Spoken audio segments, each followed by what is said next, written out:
The year doesn't matter, the land's not important, but 7 good peasants once met on a high road from province had bartered, from district most reached, from destitute parish, from neighboring hamlets, patched, baleful, and shabby, bleak, burnt out, and hungry, from harvestless also, they met and disputed, oh, who can in Russia be happy and free?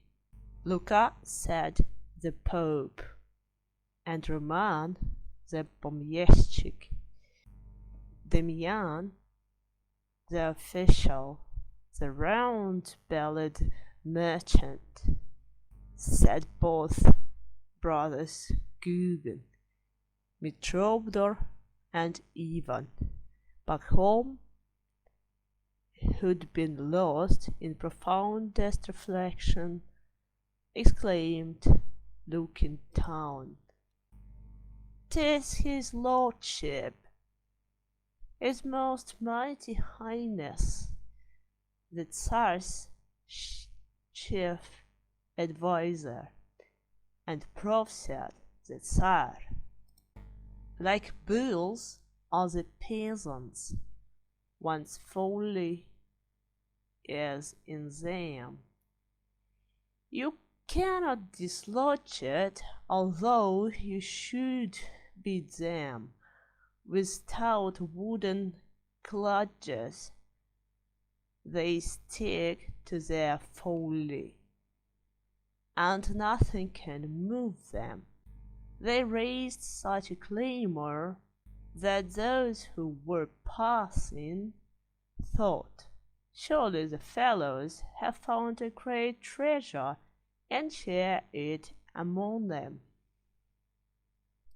They all had set out on particular errands, the one to the blacksmith's, another in haste to fetch Father Prokofy to christen his baby.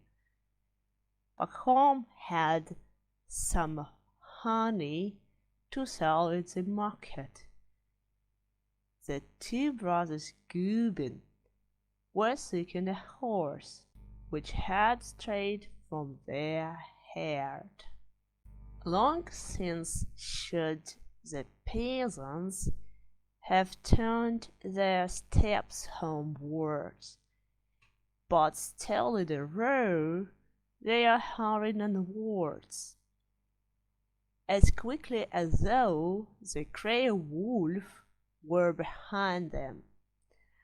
Still further, still faster they hasten, contending. Each shouts, nothing hearing, and time does not wait. In quarrel they marked not a fiery red sunset, which blazes in heaven as evening is falling, and all through the night they would surely have wandered, if not for the woman, the pox-pitted Blankowitz, who met them and cried, "Ha! God-fearing peasants, pray, what is your mission? What seek ye around in the blackness of midnight?" So shrilled the hawk, mocking and shrieking with laughter, she slashed at her horses and galloped away. The peasants are startled, stand still in confusion, since long night has fallen, the numberless stars cluster bright in the heaven, the moon gliding onwards. Black shadows are spread on the road stretched before the impetuous walkers. Oh, shadows, black shadows, say who can outrun you? Oh, who can escape you? Yet no one can catch you, entice or embrace you. Back home, the old fellow gazed long at the woods, at the sky, at the road, gazed silently, searching his brain for some counts, and then speak in this wise.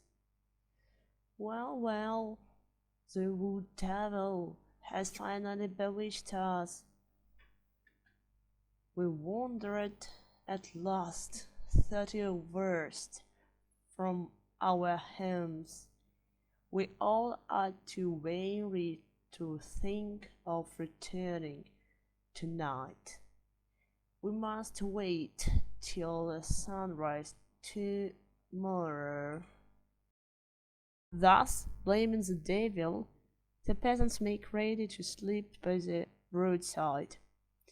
They light a large fire, and collecting some farthings, send two of their number to buy them some vodka.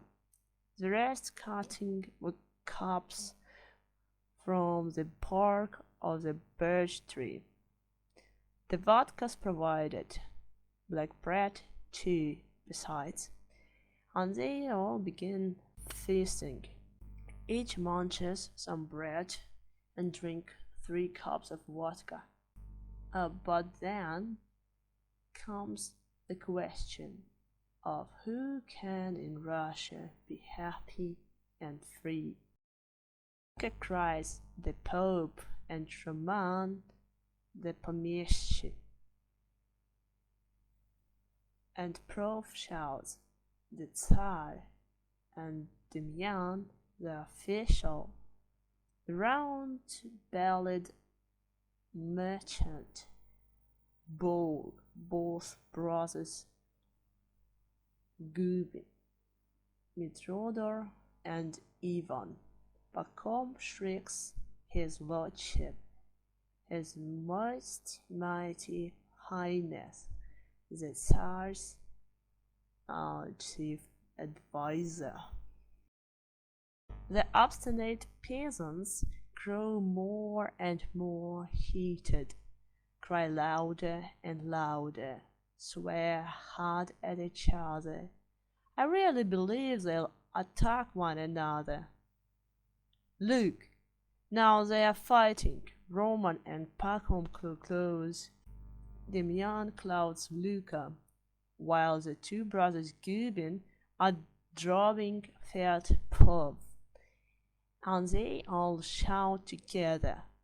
Then wakes the clear echo, runs hither and hither, runs a calling and mocking, as if to encourage the wrath of the peasants. The trees of the forest throw furious words back. The Tsar, the pomeshchi, the Pope, the official, until the whole corpus awakes in confusion. The birds and the insects, the swift-footed beasts, and the low-crawling reptiles are chattering and buzzing and stirring all round. The timid grey hare springing out of the bushes, speeds startled away. The hoarse little jackdaw flies off to the top of the birch tree and raises a harsh grating shriek, a most horrible clamor.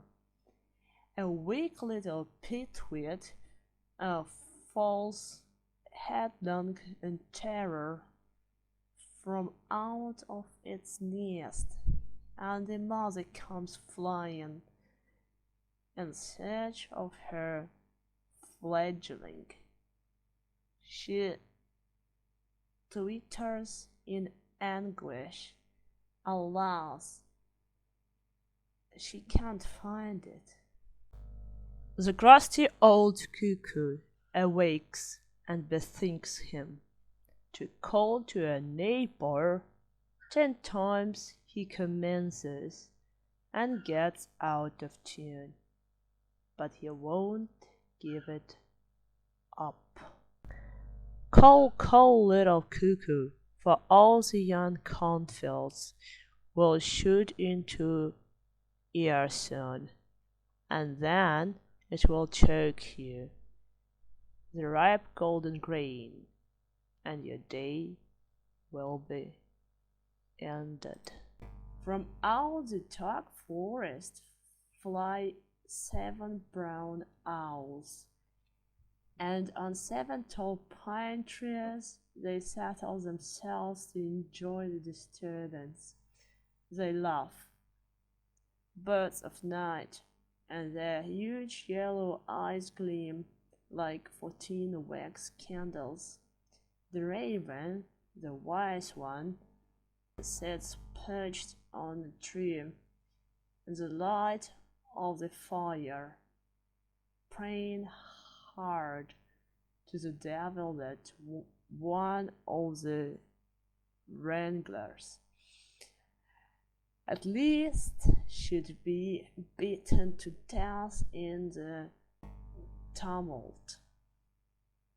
A cow with a bell which had strayed from its fellows the evening before, upon hearing men's voices, comes out of the forest and into the firelight, and fixing its eyes, large and sad, on the peasants, stands listening in silence some time to their raven, and then begins mooing, most heartily moos. The silly cows moos. The jackdaw is screeching. The turbulent peasants still shout, and the echo maliciously mocks them.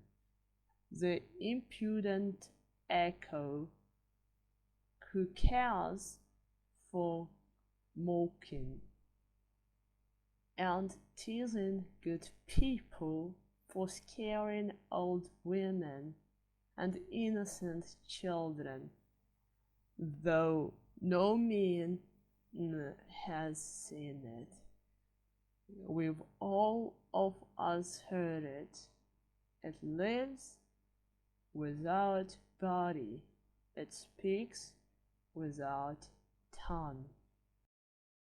The pretty white owl, called the Duchess of Moscow, comes plunging about in the midst of the peasants, now circling above them, now striking the bushes and earth with your body. And even the fox, too, the cunning old creature with woman determined and deep curiosity, creeps to the firelight and stealthily listens. At last, quite bewildered, she goes. She thinking. The devil himself would be puzzled, I know. And really the wrangles themselves have forgotten the cause of this strife, but after a while, having pummeled each other sufficiently soundly, they come to their senses. They drink from a rain pool and wash themselves also, and then they feel sleepy. And meanwhile, the peewit, the poor little fledgling with short hops and flights, had come fluttering towards him. Pacom took it up in his palm, held it gently, scratched out to the firelight, and looked at it, saying, "You are but a mite, yet how sharp is your claw! If I breathed on you once, you'd be blown to a distance, and if I should sneeze, you would straightway be wafted right into the flames. One flick from my finger would kill you entirely. Yet you are more powerful, more free than the peasant. Your wings will grow stronger, and then, little birdie, you'll fly where it pleases you. Come, give us your wings now, you frail little creature, and we will go flying all over the empire to seek and inquire, to seek and discover the man who in Russia is happy and free. No wings would be needful if we could be certain of bread every day, for then we could travel on foot at our leisure," said Prov, of a sudden grown weary and sad. "But not without vodka, a bucket each morning," cried both brothers, Gubin, Mitrodot, and Ivan, who dearly loved vodka. "Salt cucumbers also, each morning, a dozen," the peasants cried, jesting. "Sour kvass, too, a jug to refresh us at midday. A can of hot tea every night," they say, laughing. But while they were talking, the little bird's mother was flying and wheeling in circles above them. She listened to all, and descending just near them, she chirruped, and making a brisk little movement, said to Pacom, in a voice clear and human, "Release my poor child. I'll pay you a great ransom. And what is your offer?"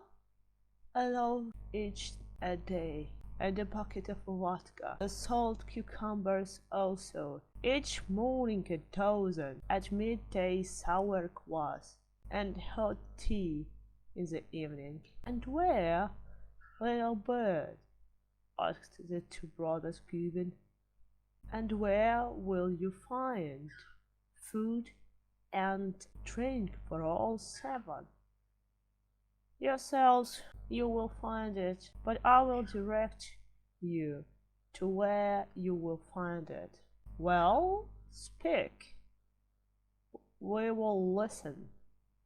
"Go straight down the road, count the poles until 30, then enter the forest and walk for a verst.